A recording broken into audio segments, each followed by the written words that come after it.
Before workout ಏನೆಲ್ಲ ತಗೋಬೇಕು, after workout ಏನೆಲ್ಲ ತಗೋಬೇಕು? Start with banana. Every 3.5 hours ಒಂದ್ ಮೀಲ್ ಹೋಗ್ಬೇಕು. ಸ್ಪೆಷಲ್ ಲೇಡೀಸ್ ದಪ್ಪ ಆಗದೆ ಅದೇ ರೀಸನ್. ಕಮ್ಮಿ ತಿಂತಾರೆ ಯಾಕೆ ಅಂದ್ರೆ ಮೇನ್ ಏಜ್ ಆಗೋದವ್ರ ತರ ಕಾಣಿಸ್ತಾರೆ ಬೇಗ. ವೆಯ್ಟ್ ಲಾಸ್ ಏನೆಲ್ಲ ಫುಡ್? ಫೈಬರ್ ಐಟಮ್ ಜಾಸ್ತಿ ಕೊಡ್ಬೇಕು. ಬರೀ ಮನೆ ಕೂತ್ಕೊಂಡು ಬರೀ ಸಣ್ಣ ಆಗ್ಬೇಕು ಅಂದ್ರೆ ಆಗ ವೀಕ್ ಆಗ್ತಾರೆ ಅಷ್ಟೇ. ವರ್ಕೌಟ್ ಮಾಡೋದ್ರಿಂದ ಬಾಡಿ ಏನ್ ಸ್ಟ್ರಾಂಗ್ ಆಗುತ್ತೆ ಅದಕ್ಕಿಂತ 10 ಪಟ್ಟು ಮೆಂಟಲಿ ಸ್ಟ್ರಾಂಗ್ ಆಗ್ತಾರೆ.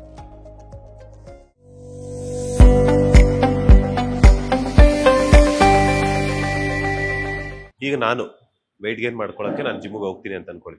ಬಿಫೋರ್ ವರ್ಕೌಟ್ ಏನೆಲ್ಲ ತಗೋಬೇಕು, ಆಫ್ಟರ್ ವರ್ಕೌಟ್ ಏನೆಲ್ಲ ತಗೋಬೇಕು, ಅಂಡ್ ನನ್ನ ಮೀಲ್ ಹೇಗಿರ್ಬೇಕು ವೆಯ್ಟ್ ಗೇನ್ಗೆ? ವೆಯ್ಟ್ ಗೇನ್ ಅಂದ್ರೆ ನೀವು start with banana, dry fruits. Dry fruits ಎಲ್ಲಾ ತರ ಡ್ರೈ ಫ್ರೂಟ್ಸ್ ತಿನ್ನಿ. ಪಚ್ಚಬಾಳೆಹಣ್ಣು ಮತ್ತೆ ಮುಟ್ಟೆ, ಇದನ್ನೆಲ್ಲ ಪ್ರೀ ವರ್ಕೌಟ್ ಇಟ್ಕೊಳ್ಳಿ. ಓಕೆ. ಆಫ್ಟರ್ ವರ್ಕೌಟ್ ನೀವು ವೇ ಪ್ರೋಟೀನ್ ಯೂಸ್ ಮಾಡಂಗಿದ್ರೆ ಅದು ಒಂದ್ ಸ್ಕೂಪ್. ಆಫ್ಟರ್ ದಟ್ ಎಗ್ ಇಲ್ಲ ಮನೇಲಿ ಏನ್ ಬ್ರೇಕ್ಫಾಸ್ಟ್ ಮಾಡಿರ್ತಾರೆ ಅದು. ಅದಾದ್ಮೇಲೆ ಪ್ರತಿ ಮೀಲ್ ಅಲ್ಲೂ 2 to 3 eggs ಇಷ್ಟು ಇಟ್ಕೊಂಡ್ರೆ ನಿಮ್ದು ಆಟೋಮೆಟಿಕಲ್ ಮ್ಯಾನೇಜ್ ಆಗುತ್ತೆ. ಅದ್ರ ಜೊತೆಗೆ ಪೀನಟ್ ಬಟರ್, ಅದನ್ನ ಒಂದು ಸ್ನಾಕ್ಸ್ ತರ ಮಾಡ್ಬೋದು. ಪೀನಟ್ ಬಟರ್ ವಿತ್ ಬ್ರೆಡ್, ಇಲ್ಲಾಂದ್ರೆ ಜ್ಯೂಸು, ಫ್ರೂಟ್ಸು, ಆತರ. ಒಟ್ಟಿನಲ್ಲಿ ಹೇಗೆ ಅಂದ್ರೆ ಎವ್ರಿ 3.5 hours ಒಂದ್ ಮೀಲ್ ಹೋಗ್ಬೇಕು. ಊಟ ಬಿಡೋದಲ್ಲ.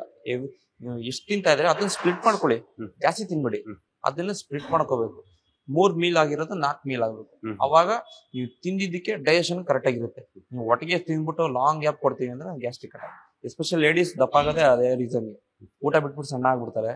ಮತ್ತೆ ಫಾಸ್ಟಿಂಗ್ ಅಂತ ಮಾಡ್ತಾರೆ, ಬರೀ ತರಕಾರಿ ಲೋಡ್ ಮಾಡ್ತಾರೆ, ಮೈಯೆಲ್ಲ ಗ್ಯಾಸ್ ತುಂಬ್ಕೊಂಡು ಹೋಗಿ ಎಷ್ಟು ದಪ್ಪ ಆಗ್ತಾರೆ. ಅದೇ ರೀಸನ್. ಆಲ್ಮೋಸ್ಟ್ ವರ್ಕೌಟ್ ಮಾಡೋಂಥರೆಲ್ಲ ಶುಗರ್ ಐಟಮ್ಸ್ ಆಗಿರ್ಬೋದು ಅಥವಾ ಸ್ವೀಟ್ ಐಟಮ್ಸ್ ಆಗಿರ್ಬೋದು ಕಡಿಮೆ ತಿಂತಾರೆ. ಯಾಕೆ ಅಂತ? ಕಮ್ಮಿ ತಿಂತಾರೆ ಯಾಕೆ ಅಂದ್ರೆ ಮೇನ್ ಏಜ್ ಆಗೋದವ್ರ ತರ ಕಾಣಿಸ್ತಾರೆ ಬೇಗ. ಶುಗರ್ ಜಾಸ್ತಿ ಕೊಟ್ಟಷ್ಟು ಬೇಗ ಏಜ್ ಆಗೋ ತರ ಕಾಣಿಸ್ತಾರೆ. ಬಟ್ ಝೀರೋ ಬೆನಿಫಿಟ್ ಅದು. ಶುಗರ್ ಬೇಗ 100% ಬೇಗ ಶುಗರ್ ಬಂದೇ ಬರುತ್ತೆ. ಏಕೆಂದ್ರೆ ಶುಗರ್ ಅಂದ್ರೆ ಬೆಲ್ಲ ಕನ್ಸ್ಯೂಮ್ ಮಾಡೋದು ಬೆಟರ್.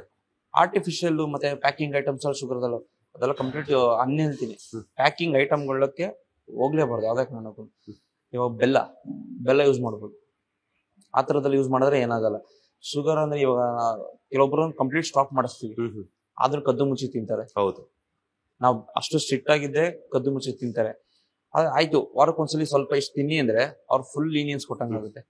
ಕೋಚೆ ತಿನ್ನು ಅಂತ ಹೇಳವ್ರೆ, ಅವಾಗ ಅವ್ರನ್ನ ನಾವು ಕಂಟ್ರೋಲ್ ಮಾಡಕ್ಕಾಗಲ್ಲ. ಸೊ ಅದಕ್ಕೆ ನಾವು ಝೀರೋಗೆ ಕಂಪ್ಲೀಟ್ ಸ್ಟಾಪ್ ಮಾಡಿ ಅಂದ್ರೆ ಅವ್ರು ಕದ್ದು ಮುಚ್ಚಿ ತಿನ್ನೋ ಅಲ್ಲಿ ಬ್ಯಾಲೆನ್ಸ್ ಆಗುತ್ತೆ. ನಾವು ಸ್ವಲ್ಪ ತಿನ್ನಿ ಅಂದ್ರೆ ಕೋಚೆ ಸ್ವಲ್ಪ ತಿನ್ನಿ ಅಂತ ಎಷ್ಟು ಬೇಕಾದ್ರೂ ತಿನ್ಬೋದು. ಸೊ ಆ ತರ ತಗೊಂಡೋಗ್ತಾರೆ. ಅದಕ್ಕೆ ನಾವು ಕಂಪ್ಲೀಟ್ ಝೀರೋ ಮಾಡಿಸ್ತೀವಿ ಅಷ್ಟೇ.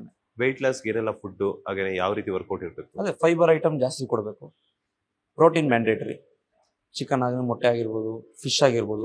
ಫಿಶ್ ಸ್ವಲ್ಪ ಎಕ್ಸ್ಪೆನ್ಸಿವ್ ಆದ್ರೆ ಚಿಕನ್, ಆ ತರ ವೀಕ್ಲಿ ಥ್ರೈಸ್. ಮತ್ತೆ ಅದ್ರ ಜೊತೆಗೆ ಕಾರ್ಡಿಯೋ, ಎಂಡೂರೆನ್ಸ್. ಬಟ್ ಇದೆಲ್ಲದಕ್ಕಿಂತ ಹೆಚ್ಚಾಗಿ ಜಿಮ್ ಅಲ್ಲಿ ಬಂದು ವರ್ಕೌಟ್ ಮಾಡಬೇಕು. ಹಾಗೆ ಆಗುತ್ತೆ. ಒಂದ್ 4-5 ತಿಂಗಳು ಅದಕ್ಕೆ ಅಂತಾನೆ ಟೈಮ್ ಕೊಡ್ಬೇಕು. ಆವಾಗ ಕ್ಲೀನಾಗಿ ವರ್ಕ್ ಆಗುತ್ತೆ. ಬರೀ ಮನೆ ಕೂತ್ಕೊಂಡು ಬರೀ ಸಣ್ಣ ಆಗ್ಬೇಕು ಅಂದ್ರೆ ಆಗ ವೀಕ್ ಆಗ್ತಾರೆ ಅಷ್ಟೇ. ಮೆಂಟಲಿ ವೀಕ್ ಆಗ್ತಾರೆ. ವರ್ಕೌಟ್ ಮಾಡೋದ್ರಿಂದ ಬಾಡಿ ಏನ್ ಸ್ಟ್ರಾಂಗ್ ಆಗುತ್ತೆ ಅದಕ್ಕಿಂತ 10 ಪಟ್ಟು ಮೆಂಟಲಿ ಸ್ಟ್ರಾಂಗ್ ಆಗ್ತಾರೆ. ಅದು ಯಾರಿಗೂ ಗೊತ್ತಿಲ್ಲ ಅಷ್ಟೇನೆ. ಮೆಂಟಲಿ ಸಿಕ್ಕಾಪಟ್ಟೆ ಸ್ಟ್ರಾಂಗ್ ಆಗ್ತಾರೆ. ಇದನ್ನ ಯಾರು ವರ್ಷಾಂಗಟ್ಲೆಯಿಂದ ಮಾಡ್ತಾ ಇರ್ತಾರಲ್ಲ, ಬಟ್ ಅವ್ರನ್ನ ಕೇಳಿಬೇಕು. ಮೆಂಟಲಿ ಸಿಕ್ಕಾಪಟ್ಟೆ ಸ್ಟ್ರಾಂಗ್ ಇರ್ತಾರೆ. ಬಾಡಿ ಏನ್ ಸ್ಟ್ರಾಂಗ್ 10 ಪಟ್ಟು ಮೆಂಟಲಿ ಸ್ಟ್ರಾಂಗ್ ಆಗ್ತಾರೆ. ಬಟ್ ಯಾರಿಗೂ ಗೊತ್ತಿಲ್ಲ ಅಷ್ಟೇ. ಇನ್ನ ಒಂದು ವರ್ಕೌಟ್ ಮಾಡುವಂತದ್ದು ಏನಂತಂದ್ರೆ, ಯಾರೋ ಒಬ್ರು ವೆಯ್ಟ್ ಜಾಸ್ತಿ ಹಾಕೊಂಡು ಮಾಡ್ತಿರ್ತಾರೆ. ಇವಾಗ ಇನ್ನೊಬ್ರು ಬಂದಿರ್ತಾರೆ, ಅಕ್ಕಪಕ್ಕ ನೋಡ್ತಾ ಇರ್ತಾರೆ ಇಷ್ಟ ಹಾಕೊಂಡು, ನಾನು ಯಾಕೆ ಟ್ರೈ ಮಾಡಬಾರ್ದು ಅಂತಾರೆ. ಸೊ ಅದು ಹಾಕೊಳ್ಳುವಂತದ್ದು ಇಲ್ಲ ಒಂದ್ ಕಡೆ ನಮ್ಗೆ ಇಂಜುರಿ ಆಗುವಂತ ಚಾನ್ಸಸ್ ಜಾಸ್ತಿ. 101% ಹಾಗೇ ಆಗುತ್ತೆ. ನನ್ ಕೆಪಾಸಿಟಿ ಬೇರೆ, ನಿಮ್ ಕೆಪಾಸಿಟಿ ಬೇರೆ, ನಿಮ್ ಗೋಲ್ ಬೇರೆ, ನನ್ ಗೋಲ್ ಬೇರೆ. ಮತ್ತೆ ನಾನು ಎಷ್ಟು ವರ್ಷದಿಂದ ಮಾಡ್ತಾ ಇದ್ದೀನಿ? 15 ವರ್ಷದಿಂದ ಮಾಡ್ತಾ ಇದ್ದೀನಿ. ನಾನು ಟ್ರೈನಿಂಗ್ ಮಾಡ್ತಾ ಇದ್ದೀನಿ. ನಾನು ಟ್ರೈನಿಂಗ್ ಸ್ಟಾರ್ಟ್ ಮಾಡಿ 15 ವರ್ಷ ಆಯ್ತು. 12 ವರ್ಷ ಪರ್ಸನಲ್ ಟ್ರೈನಿಂಗ್ ಆಯ್ತು. 7 ವರ್ಷ ಬಾಡಿ ಬಿಲ್ಡಿಂಗ್ ಆಯ್ತು. ಸೊ ನಾನು ಹೋಗೋ ಪ್ರೋಗ್ರೆಸ್ಸೇ ಬೇರೆ. ಯಾರೋ ಒಬ್ಬ ನ್ಯೂ ಕಮರ್ ಬಂದು ನಂತರ ವೇಟ್ಸ್ ಹೊಡಿಬೇಕು ಅಂದ್ರೆ ಅದು ಕಂಪೇರ್ ಮಾಡ್ಕೊಳ್ಳೋ ಅರ್ಥನೇ ಇರೋಲ್ಲ. ಅವ್ರಿಗೆ ಇನ್ನೂ ಎಕ್ಸಾಂಪಲ್ ಹೇಳ್ಬೇಕು ಅಂದ್ರೆ ಸೊಂಟ ಎಷ್ಟಿದೆಯೋ ಪ್ಯಾಂಟ್ ಅಷ್ಟೇ ತಗೋಬೇಕು. ಚೆನ್ನಾಗೈತೆ ಅಂದ್ಬಿಟ್ಟು ದೊಡ್ಡ ಪ್ಯಾಂಟ್ ತಗೊಂಡ್ರೆ ಉದ್ರೋಗುತ್ತೆ ಅಷ್ಟೇ. ಸೊ ಇಂಜುರಿ, ಯಾಕೆಂದ್ರೆ ಜಿಮ್ ಅಲ್ಲಿ ಇಂಜುರಿ ಆಗೋ ಚಾನ್ಸಸ್ ಜಾಸ್ತಿ ಯಾವಾಗ ಪೊಸಿಷನ್ಸ್ ರಾಂಗ್ ಮಾಡಿದಾಗ ಮತ್ತೆ ಓವರ್ ವೇಟ್ಸ್ ಹೊಡೆದಾಗ. ಸೊ ನಿಮ್ ಬಾಡಿಗೆ ಎಷ್ಟು ಬೇಕೋ ವೇಟ್ಸ್ ಅಷ್ಟೇ ಮಾಡಿ. ಇವತ್ತು ಬರಲ್ವ ರಿಸಲ್ಟ್, 1 ವರ್ಷ ಬಿಟ್ಕೊಂಡು ಬರುತ್ತೆ. ಪೇಷನ್ಸ್ ಇರಬೇಕು. ಈ ಪೇಷನ್ಸ್ ಇಲ್ಲ ಅಂದ್ರೆ ಈ ಫೀಲ್ಡ್ ಬರಕ್ ಹೋಗ್ಬಾರ್ದು. ಫಿಟ್ನೆಸ್ ಇಂಡಸ್ಟ್ರಿಗೆ ಬರ್ಲಕ್ಕೆ ಹೋಗ್ಬಾರ್ದು. ಪೇಷನ್ಸ್ ಇರಬೇಕು. Main thing. 15 ವರ್ಷಗಳಿಂದ ನೀವು ಟ್ರೈನಿಂಗ್ ಕೊಡ್ತಾ ಇದ್ರೆ, ಅದ್ರ ಜೊತೆಗೆ 7 ಇಯರ್ಸ್ ಇಂದನೂ ಸಹ ನೀವು ಒಂದು ಫಿಟ್ನೆಸ್ ಫೀಲ್ಡ್ ಅಲ್ಲಿ ಒಂದು ಬಾಡಿ ಬಿಲ್ಡಿಂಗ್ ಕಾಂಪಿಟೇಷನ್ ಅಲ್ಲಿ ಪಾರ್ಟಿಸಿಪೇಟ್ ಮಾಡ್ತಿದ್ರೆ, ಏನಕ್ಕೆ ಬರಬೇಕು ಅಂತ ಅನ್ನಿಸ್ತು ಈ ಒಂದು ಬಾಡಿ ಬಿಲ್ಡಿಂಗ್ ಕಾಂಪಿಟೇಷನ್ಗೆ? ಅಂಡ್ ನಿಮ್ಮ ಗುರುಗಳು ಯಾರು ಅಂತ? ಅಂದ್ರೆ ನಾನು ಈ ಫೀಲ್ಡ್ ಬರ್ಬೇಕು ಅಂತ ಬಂದಿಲ್ಲ. ಅನ್ಎಕ್ಸ್ಪೆಕ್ಟೆಡ್ ಆಗಿ ಫ್ಲೋಕಲ್ ಟ್ರೈನರ್ ಆದ ನಾನು. ಯಾವತ್ತೂ ಅನ್ಕೊಂಡಿಲ್ಲ ನಾನು ಟ್ರೈನರ್ ಆಗಬೇಕು ಅಂತ. ಸುಮ್ಮನೆ ನಾನು ಫಿಟ್ನೆಸ್ ಸ್ಟಾರ್ಟ್ ಮಾಡಿದ್ದು 2010 ಸೆಕೆಂಡ್ ಪಿ ಯು. ಅಂದ್ರೆ ಫಸ್ಟ್ ಪಿ ಯು ನಾನು ಫಸ್ಟ್ ಪಿ ಯು ಫೇಲ್ ಆದೆ.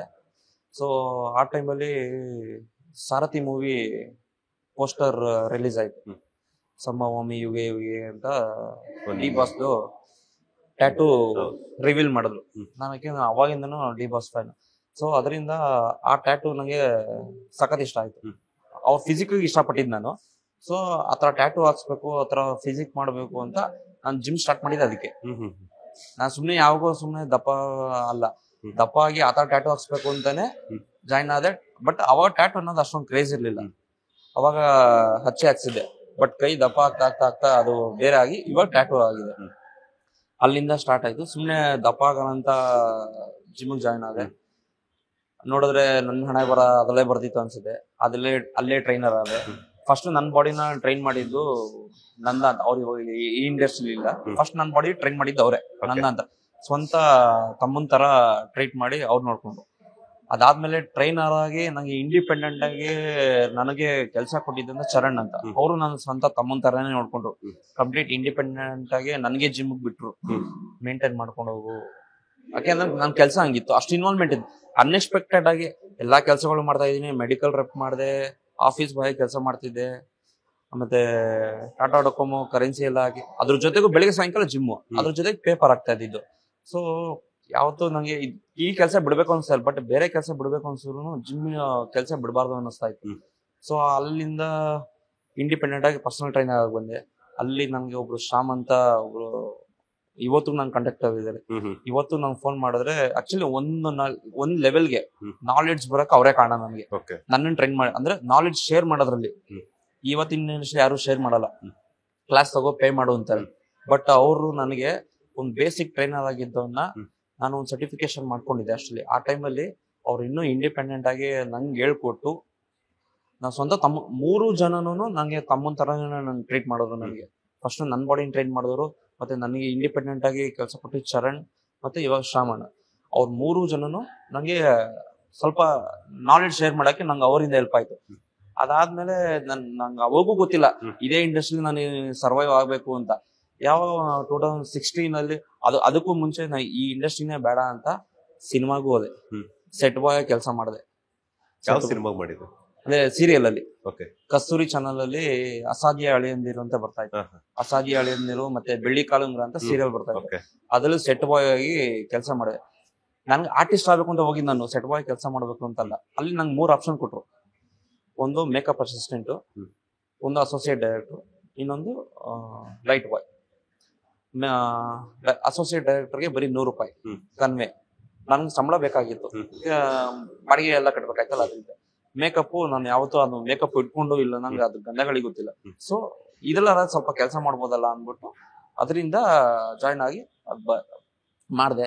ಅದಾದ್ಮೇಲೆ ಸಿನಿಮಾ ಯಾವ್ದೋ ಒಂದು ಅವಾರ್ಡ್ ಮೂವಿಲಿ ಮಾಡಿದೆ, ಪದ್ಮ ವಸಂತಿ ಅವ್ರದ್ದು. ಅದು ಮಾಡಿದೆ. ಒಂದಿನ ಯಾರೋ ಒಬ್ರು ಡೈರೆಕ್ಟರ್ ಬಾಯ್ ಬಂದಂಗ್ ಬೈದ್ರು, ಯಾವ ಬೋಳಿ ಮಗನ್ ಕರ್ಕೊಂಡ್ ಬಂದವರು ಅಂತ. ನನ್ಗೆ ಅವತ್ತೇ ಅನ್ಸ್ಬಿಡ್ತು, ನನ್ ಫೀಲ್ಡ್ ಅಲ್ಲಿ ನಾನು ರಾಜ ಇದ್ದಂಗಿದ್ದೆ. ನಾನು ಏನ ಅಚೀವ್ ಮಾಡಿದ್ರು ನಾನು ಅದನ್ನೇ ಮಾಡ್ತೀನಿ. ಬಟ್ ಆ ಕೆಲಸ ಬಿಟ್ಟೆ. ತಿರ್ಗಾ ನಮ್ಗೆ ಎಲ್ಲೇ ಕೆಲಸ ಬಿಟ್ರು ನಂಗೆ ಜಿಮ್ ಕೆಲಸನೇ ತಿರ್ಗಾ ವಾಪಸ್ ಬರ್ತಾ ಇದ್ದು. ಇಲ್ಲಿ ಕೆಲಸ ಇದೆವಾ, ಇಲ್ಲಿ ಕೆಲಸ ನಂಗೆ ಅವಾಗೇ ಮಂದಟ್ ಮಾಡ್ಕೊಂಡಿದ್ದು. ನಾನು ಏನಾರ ಮಾಡಿದ್ರೆ ಈ ಇಂಡಸ್ಟ್ರಿಯೇ ಮಾಡ್ತೀನಿ. ಅಟ್ಲೀಸ್ಟ್ ಏನಾರ ನಂಗೆ ನಾಲೆಡ್ಜ್ ಇಲ್ವಾ ಫಿಟ್ನೆಸ್ ಇಂಡಸ್ಟ್ರಿ, ಅಟ್ಲೀಸ್ಟ್ ಎಕ್ವಿಪ್ಮೆಂಟ್ ಹೊಸ್ಕೊಂಡಾರು ಇದು ಬಿಡೋಣ ಅಂತಾನೆ ಡಿಸೈಡ್ ಆದೆ. 2016 ಸಮ್ ಇನ್ಸಿಡೆಂಟ್ ಆಯ್ತು.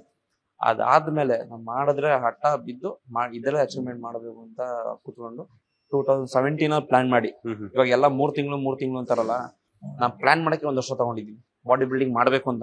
2017 ಪ್ಲಾನ್ ಮಾಡಿದೆ, 2018 ಮಾಡಿದೆ. ಬಟ್ ಅಡೆತಡೆಗಳು ಬಂತು ಸ್ವಲ್ಪ. ಹಂಗೆ ಅಂದ್ರೆ ನಾನು ಏನೋ ಮಾಡ್ತೀನಿ ಅಂದಾಗ ಇವ್ನಿಗೆ ಇವೆಲ್ಲ ಬೇಕಾ, ಇವ್ನ ಏನೋ ಮಾಡ್ತಾನಂತೆ, ಏನೋ ಕಿತ್ತುಗುಡ್ಡೆ ಆಗ್ತಾನಂತೆ, ಅವೆಲ್ಲ ಮಾತು. ಸ್ವಲ್ಪ ಆ ಟೈಮಲ್ಲಿ ಮೆಂಟಲಿನೂ ವೀಕ್ ಇದ್ದೆ, ಮೆಂಟಲ್ ಅಷ್ಟೊಂದು ಸ್ಟ್ರಾಂಗ್ ಇರ್ಲಿಲ್ಲ. ಸಮ್ ಇನ್ಸಿಡೆಂಟ್ ಆದ್ಮೇಲೆ ಆ ಮೆಂಟಲಿಯಿಂದ 1 ವರ್ಷ ಟೈಮ್ ತಗೊಂಡು ಅದರಿಂದ ಆಚೆ ಬರೋಕೆ, ಮೆಂಟಲಿ ಸ್ಟ್ರಾಂಗ್ ಆಗೋಕೆ. ಯಾಕೆ ಮೆಂಟಲ್ ಎಷ್ಟು ಇಂಪಾರ್ಟೆಂಟ್ ಅಂದ್ರೆ ನಮ್ಗೆ ಏನು ಮಾಡಕ್ ಬಿಡಲ್ಲ, ನಾವ್ ನಮ್ ಗೋಲ್ ನ ಸಿಟ್ ಹಾಕ್ಬಿಡುತ್ತೆ. ಸೊ 1 ವರ್ಷ ಟೈಮ್ ತಗೊಂಡು ಎಗೇನ್ 2000 ಎಂಡಿಂಗ್ ಅಲ್ಲಿ ತಿರ್ಗಾ ಸ್ಟಾರ್ಟ್ ಮಾಡಿದೆ. ನಾರಾಗ್ಲೂ ಮಾಡೇ ಬಿಡುತ್ತೆ. ಅವತ್ ಸ್ಟಾರ್ಟ್ ಮಾಡೋದು, ಇವತ್ತಿನವರೆಗೂ ಬಿಟ್ಟಿಲ್ಲ. ಇವತ್ತು ಇಂಟರ್ನ್ಯಾಷನಲ್ ಶೋವರೆಗೂ ನಾನು ಆಡಿದ್ದೀನಿ. ಯಾವ್ದೇ ಕೆಲಸ ನಾವು ಒಟ್ಟಿನ ಫಿಕ್ಸ್ ಆಗ್ಬಿಟ್ಟಿದೀನಿ, ನಾನು ಸಾಯೋವರೆಗೂ ಟ್ರೈನರ್ ಆಗಿದೆ. ನಾನು ಇನ್ನೊಬ್ರು ನಂಗೆ ಗೈಡ್ ಮಾಡಕ್ ಇಷ್ಟ. ನನಗೆ ನನ್ನ ಬಾಡಿ ನಾನು ಟ್ರೈನ್ ಮಾಡ್ಕೊತಾ ಇರ್ಬೇಕು, ಇನ್ನೊಬ್ರು ಗೈಡ್ ಮಾಡ್ಬೇಕು. ಸೊ ಇರೋವರೆಗೂ ನಾನು ಇದೇ ಫಿಸಿಕ್ ಮೇಂಟೈನ್ ಮಾಡ್ಕೊಂಡಿರ್ಬೇಕು ಅನ್ನೋದೇ ನನ್ನ ಆಸೆ. ಲೇಟೆಸ್ಟ್ ಹಾಗೂ ಇಂಟ್ರೆಸ್ಟಿಂಗ್ ಸುದ್ದಿಗಳಿಗಾಗಿ boss TV Kannada channel subscribe ಮಾಡಿ, ಹಾಗೆಯೇ ಬೆಲ್ ಐಕಾನ್ ಪ್ರೆಸ್ ಮಾಡಿ. ಇದರ ಜೊತೆಗೆ ಫೇಸ್ಬುಕ್, ಇನ್ಸ್ಟಾಗ್ರಾಮ್, ಎಕ್ಸ್ ನಲ್ಲೂ ಮಿಸ್ ಮಾಡದೆ ಫಾಲೋ ಮಾಡಿ. ಲೇಟೆಸ್ಟ್ ಹಾಗೂ ಇಂಟ್ರೆಸ್ಟಿಂಗ್ ಸುದ್ದಿಗಳಿಗಾಗಿ boss TV Kannada channel subscribe ಮಾಡಿ, ಹಾಗೆಯೇ ಬೆಲ್ ಐಕಾನ್ ಪ್ರೆಸ್ ಮಾಡಿ. ಇದರ ಜೊತೆಗೆ ಫೇಸ್ಬುಕ್, ಇನ್ಸ್ಟಾಗ್ರಾಮ್, ಎಕ್ಸ್ ನಲ್ಲೂ ಮಿಸ್ ಮಾಡದೆ ಫಾಲೋ ಮಾಡಿ.